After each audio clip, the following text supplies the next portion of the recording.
আপনি কি জানেন ১৯৭১ সালের মুক্তিযুদ্ধের পরেও বাংলাদেশ অনেকবার ছোট ছোট যুদ্ধে অংশগ্রহণ নিয়েছে। তবে শেষের ঘটনাটি প্রায় একটি বড় ধরনের যুদ্ধের কারণ হতো।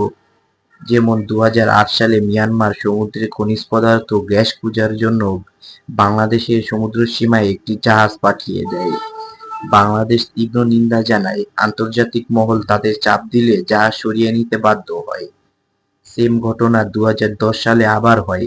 তখন বাংলাদেশ সরকার নৌবাহিনীকে সতর্ক অবস্থানে যেতে বলে এবং প্রস্তুতি গ্রহণ করতে বলে। ছোটখাটো যুদ্ধ সংগঠিত হওয়ার আগেই মিয়ানমার পিছু হটতে বাধ্য হয়। কিন্তু ২০২২ সালের ঘটনাটা ছিল সম্পূর্ণ ভিন্ন। এখানে বড় ধরনের যুদ্ধের সম্ভাবনা ছিল প্রায় নিশ্চিত। ২০২২ সালে মিয়ানমার সেনাবাহিনী একাধিকবার বাংলাদেশের ওপর হামলা চালায়, গোলাবারুদ নিক্ষেপ করে।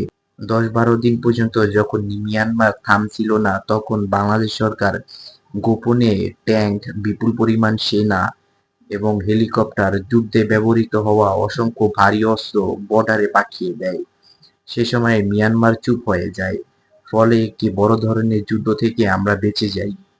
যেখানে মিয়ানমারের জিডিপি ৭৮ বিলিয়ন, সেখানে আমাদের জিডিপি ৪৫০ বিলিয়ন। বাংলাদেশের কিছু স্বার্থপর সরকারের জন্য আজ আমরা মাথা উঁচু করে তাকাতে পারি না।